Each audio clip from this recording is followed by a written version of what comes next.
जय शिवराय. आज हॉटेल तिरंगा यांचं मी मनापासून धन्यवाद देतो.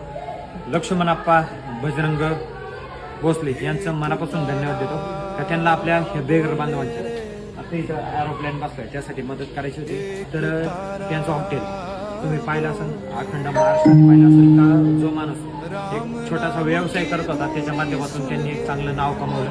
आणि आता पावसामुळे त्यांचं हॉटेल पाण्याखाली गेलं होतं तर त्याच्यामुळे त्यांना मदत करता आली नाही.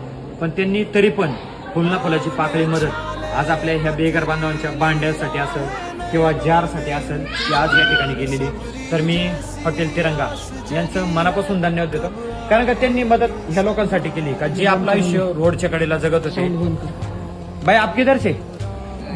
डिल्युटी काय झालं इकडे बघा ना चुकलं. अच्छा वगैरे का चांगलं झालंय का? अशा लोकांसाठी त्यांनी त्यांची फुलना फुलाची पाकळी मदत केली का जे लोक आपलं आयुष्य